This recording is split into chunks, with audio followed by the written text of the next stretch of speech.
मांगत तुलसीदास कर जोरे, बसहु राम सिय मानस मोरे।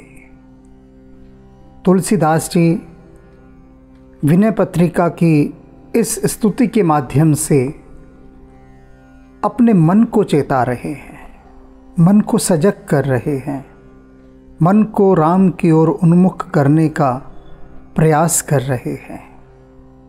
इस स्तुति की आरंभिक पंक्तियां हैं, ऐसी मूढ़ता या मन की। इस मन की ऐसी मूर्खता है, ऐसी मूढ़ता है कि यह श्री राम भक्ति रूपी गंगा जी को छोड़कर ओस की बूंदों से तृप्त होने की आशा करता है। अब ओस की बूंदों से भला किसकी प्यास बुझ सकती है? आप स्वयं सोचिए। गंगा पास बह रही है, राम नाम की गंगा बह रही है, और ये मन ओस की बूंदों से आशा करता है कि प्यास बुझेगी। क्या हैं ये ओस की बूंदें? ये जो संसार की विषय वासनाएं हैं, कामनाएं हैं, ये सब ओस की बूंदें हैं। और यह जो राम का नाम है, यह राम का नाम गंगा जल है। जैसे प्यासा पपीहा धुएं का गोट देखकर उसे मेघ समझ लेता है, परंतु वहां जाने पर ना तो उसे शीतलता मिलती है और ना जल मिलता है। धुएं से आंखें और फूट जाती हैं। यही हमारे इस मन की दशा है। हमारा यह मन इन सांसारिक सुख सुविधाओं को समझता है कि ये जल से भरे हुए मेघ हैं, इनसे जब सुख सुविधाएं बरसेंगी तो हमारी प्यास बुझ जाएगी, हम शांति को प्राप्त हो जाएंगे। किंतु वास्तव में ये जो दिखने वाले मायावी साधन हैं, ये धुएं के गोट हैं, धुएं के बादल हैं, और इन्हें हम जल से भरे हुए बादल समझ लेते हैं। और इन्हें देखकर हमारा यह दुष्ट मन, यह मूर्ख मन नाचने लगता है। जैसे मूर्ख बाज कांच के फर्श में अपने ही शरीर की परछाई देखकर उस पर चोंच मारता है, वह टूट जाएगी, वह इस बात को भूल जाता है। इस बात को भूख के मारे भूलकर जल्दी ही उस पर टूट पड़ता है। वैसे ही यह मेरा मन भी विषयों पर टूट पड़ता है। हे कृपा की भंडार, इस कुचाल का मैं कहाँ तक वर्णन करूं? अर्थात ये जो मेरे मन की बुरी चालें हैं, बुरी सोच है, इनका मैं कहाँ तक आपको वर्णन करूं? एक हो तो बता भी दूं, ये तो अनंत है।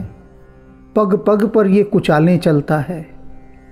आप तो दासों की दशा जानते ही हैं, सब पता है आपको कि आपके ये दास कैसे माया के सताए हुए हैं, कैसे इनका मन भ्रमित हो चुका है। आप सभी कुछ जानते हैं।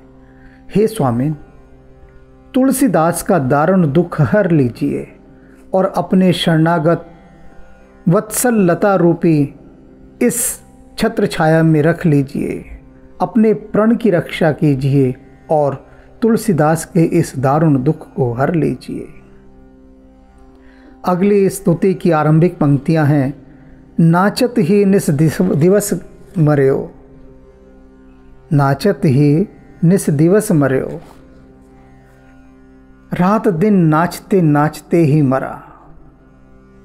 कैसे नाचते नाचते? माया के पीछे नाचते नाचते। ये मन माया के पीछे ही नाचता रहता है। हे हरे, जब से आपने जीव नाम रखा तब से यह कभी स्थिर नहीं हुआ। जीवात्माएं हैं, कहाँ स्थिर हैं? सदा ही चंचल हैं, गतिमान हैं। इस माया रूपी नाच में नाना प्रकार की वासना रूपी चोलियाँ तथा लोभ मोह आदि अनेक गहने पहनकर जड़ चेतन और जल स्थल आकाश में ऐसा कौन सा स्वांग है जो मैंने नहीं किया? अर्थात तुलसीदास जी कह रहे हैं कि हर प्रकार के पाप क्रमों में मैं लिप्त रहा हूँ। वो जो जितने भी वासना रूपी पाप के कर्म हैं, वे नाच हैं, वे सब नाच मैंने नाचे हैं। इस मन ने नाचे हैं। ये मन जन्मों जन्मों से नाच रहा है। आप यह मत सोचिएगा कि तुलसीदास जी तो बड़े सात्विक हैं, सीधे हैं, उन्होंने तो कोई ऐसा नाच नाचा ही नहीं। तुलसीदास जी कह रहे हैं ना कि बात मैं आज की नहीं कर रहा हूँ। ये जो मन है ये जन्म जन्मांतरों से न जाने कैसे कैसे नाच नाचता आया है और उन्हीं नाचों का इसे अभ्यास है। देवता, दैत्य, मुनि, नाग, मनुष्य आदि ऐसा कोई भी नहीं बचा जिसके आगे मैंने हाथ ना फैलाया हो। किस लिए हाथ ना फैलाया हो? तृप्ति मांगने के लिए, शांति मांगने के लिए। परंतु इनमें से किसी ने भी दारुण दारिद्र्य, दोष और दुखों को दूर नहीं किया। मेरे नेत्र, पैर, हाथ, सुंदर बुद्धि और बल सभी थक गए। सारा संग मुझसे बिछुड़ गया। अब तो हे रघुनाथ जी, यह संसार के भय से व्याकुल और भीत दास ही आपकी शरण में आया है। हे नाथ, जिन गुणों पर रीझ कर आप प्रसन्न होते हैं वे सब तो मैं भूल चुका हूँ। अब हे प्रभु, इस तुलसीदास को अपने द्वार पर ही पड़ा रहने दीजिए।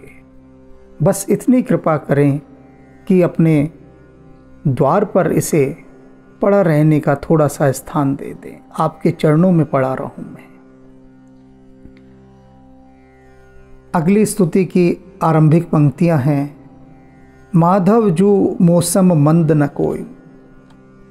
हे माधव, मेरे समान मूर्ख कोई भी नहीं है। यद्यपि मछली और पतंग बुद्धिहीन हैं, परंतु वे भी मेरी बराबरी नहीं कर सकते। पतंगे ने सुंदर रूप के वश हो दीपक को अग्नि नहीं समझा। कहते कैसे दो मूर्ख बता रहे हैं तुलसीदास जी। एक तो पतंगा, आग जल रही होती है लेकिन वो उसके अंदर सिर्फ सुंदर रूप देखता है। पतंगा क्या देखता है कि कितनी सुंदर दीप शिखा है, क्या सौंदर्य है, क्या चमक है, और वो उसी चमक की ओर खिंचा चला जाता है। यह देखता ही नहीं कि वह आग है, उसे जला देगी। कितना बड़ा मूर्ख है। लेकिन तुलसीदास जी कह रहे हैं उन लोगों की मूर्खता कुछ भी नहीं है कि वह पतंगा दीपक की अग्नि को नहीं समझ पाता और उसकी सुंदरता में खिंचा चला जाता है और भस्म हो जाता है। और मछली ने आहार के वश होकर लोहे के कांटे को नहीं जाना। लोग देखते हैं ना, मछलियां पकड़ते हैं तो क्या होता है, वो लोहे का कांटा लगा होता है और उस कांटे में आटा होता है। तो मछली को वो आटा तो दिखाई देता है, कांटा नहीं दिखाई देता। बस जहाँ आटा खाया और वहीं आटे के साथ साथ कांटा भी निकला जाता है और वही कांटा उसके हलक में फंस जाता है और फिर उसकी मृत्यु का कारण बनता है।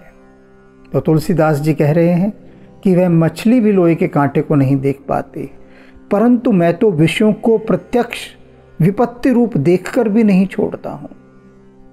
और कहते हैं कि मैं उन दोनों से बड़ा मूर्ख हूँ, पतंगे से भी और मछली से भी। वे मूर्ख नहीं है क्योंकि उनको दिखाई नहीं देता। पतंगे को इतनी समझ नहीं कि वह आग है, मछली को इतनी समझ नहीं कि आटा नहीं कांटा है। कहते हैं लेकिन मुझे तो समझ है, मैं तो सब जानता हूँ, मुझे सब दिखाई भी दे रहा है। मुझे आग भी दिखाई देती है और आटे में लगा हुआ कांटा भी दिखाई देता है, लेकिन उसके बाद भी मैं उसकी ओर खिंचा जाता हूँ। महामोह रूपी अपार नदी में निरंतर बहता फिरता हूँ। पता है, सब कुछ पता है, जानता हूँ, बूझता हूँ, फिर भी ये जो महामोह रूपी अपार नदी है ना, इसमें निरंतर बहता रहता हूँ, निरंतर बहता रहता हूँ। बिल्कुल प्रयास नहीं करता उससे निकलने का।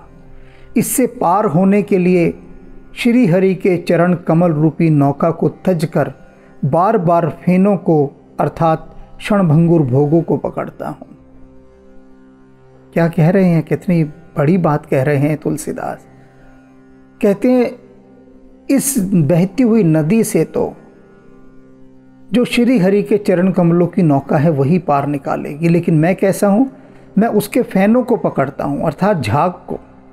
जो नदी के झाग बन रहे हैं उन झाग को पकड़कर मैं, जो कि क्षणभंगुर हैं, झाग तो फौरन टूट जाएंगे, उनको पकड़कर मैं नदी को पार करना चाहता हूँ। जैसे बहुत भूखा कुत्ता पुरानी सूखी हड्डी को मुंह में भरकर पकड़ता है और अपने ही तालों से रगड़ लगने से जो खून निकलता है उसे चाट कर बड़ा संतुष्ट होता है। यह नहीं समझता कि यह रक्त तो मेरे शरीर का है। यही हाल मेरा है।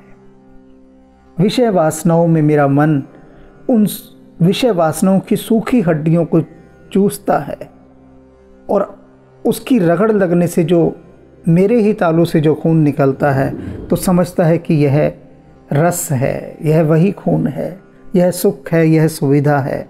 वास्तव में तो वह होता नहीं। वह नहीं समझता कि यह रक्त मेरे ही शरीर का है। यही हाल मेरा है। मैं संसार रूपी परम कठिन सर्प के डसने से अत्यंत ही भयभीत हो रहा हूँ, परंतु मूर्खता यह है कि उससे बचने के लिए गरुड़गामी भगवान के शरणागत न होकर विषय रूपी मेंढक की शरण में अभय चाहता हूँ। जैसे जल में रहने वाले जीवों के समूह सिमट सिमट कर जाल में इकट्ठे हो जाते हैं और लोभवश एक दूसरे को खाते हैं, अपना भावी नाश नहीं देखते, वैसी ही दशा मेरी है। यदि सरस्वती जी अनेक युगों तक मेरे पापों को गिनती रहें तब भी उनका अंत नहीं पा सकती। मेरे मन में तो यही भरोसा है कि मेरे नाथ पतित पावन हैं, मुझ पतित को अवश्य अपनाएंगे। रघुपति राघव राजा राम, पतित पावन सीताराम। ये भाव है तुलसीदास जी का कि मेरे वे जो रघुपति राघव राजा राम हैं वे पतितों को पावन करने वाले सीताराम हैं। वे ही सीताराम मेरे इस न गिने जाने वाले पापों को भूलकर मुझे अपनाएंगे और मुझे पावन करेंगे। अगली स्तुति की आरंभिक पंक्ति है, कृपा सो धौ कहाँ बिसारी राम। हे राम जी, आपने उस कृपा को कहाँ भुला दिया जिसके कारण दीनों के दुख की करुण ध्वनि कानों में पड़ते ही आप अपना धाम छोड़कर दौड़ा करते हैं। जब गजेंद्र ने अपने बल की ओर देखकर और हृदय में हार मानकर आपके चरणों में चित्त लगाया, तब आप उसकी आर्त पुकार सुनते ही गरुड़ को छोड़कर तुरंत वहां पहुँचे। तनिक सी भी देर नहीं की। हिरण्यकशिपु से रात दिन भयभीत रहने वाले प्रहलाद की प्रतिज्ञा आपने रखी। महान बलवान सिंह और मनुष्य का सांद्रेसी शरीर धारण कर उस दैत्य को मार डाला। वेद इस बात का साक्षी है। नर के अवतार अर्जुन की पत्नी द्रौपदी ने जब राजसभा में अपनी लज्जा को जाते देखकर सब राजाओं के सामने पुकार कर कहा कि हे नाथ, मेरी रक्षा कीजिए, तब हे दैत्य शत्रु, आपने वहाँ द्रौपदी की लाज बचाने को वस्त्रों के ढेर लगाकर तथा शत्रुओं का सारा घमंड चूर्ण कर बड़ी कृपा की। हे रघुनाथ जी, आपने इन सब भक्तों को एक एक शत्रु के द्वारा सताए जाने पर ही बचा लिया था, पर यहाँ मुझे तो बहुत से शत्रु असह्य कष्ट दे रहे हैं।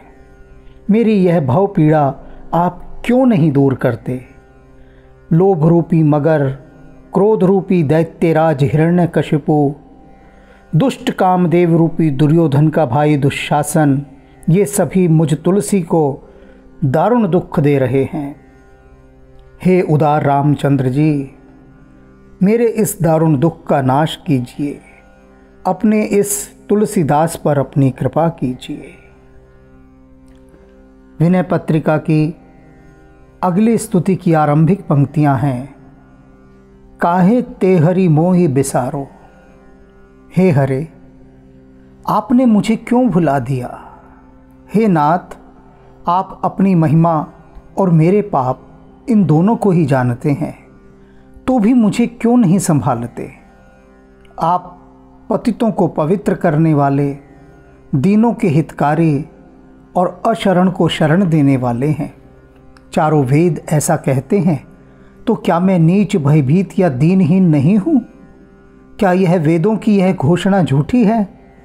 पहले तो मुझे आपने पक्षी अर्थात जटायु, गृध, गणिका, जीवंती, हाथी और व्याग वाल्मीकि की पंक्ति में बैठा दिया, यानी पापी स्वीकार कर लिया।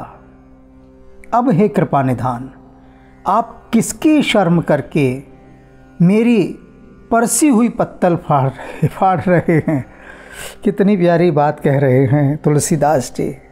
कहते हैं पहले तो मुझे पापी समझकर उस पंक्ति में आपने बिठा दिया जहाँ पर मुझसे पहले न जाने कितने पापी बैठे थे।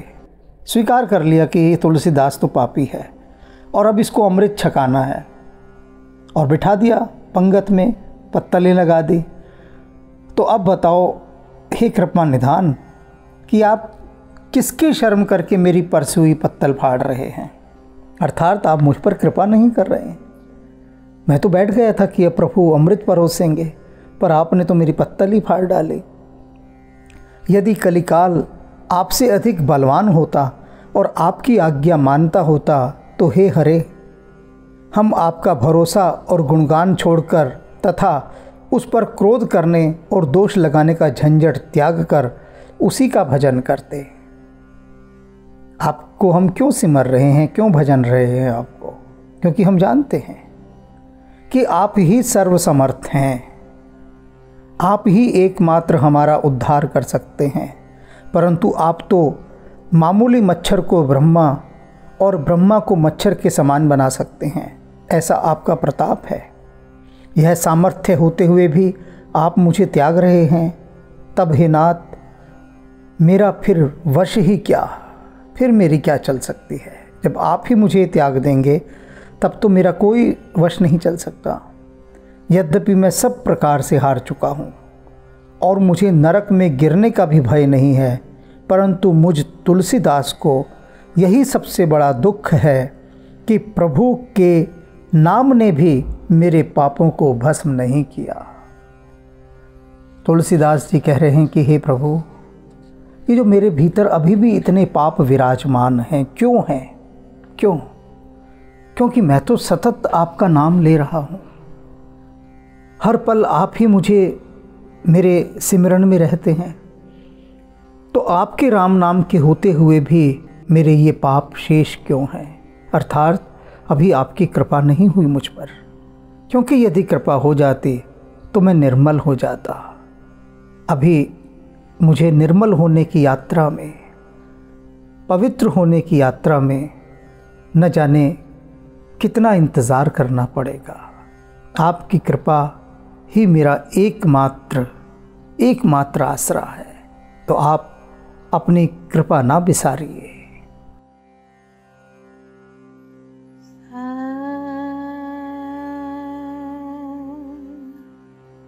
शिवा शिवा शिवा स्वरूप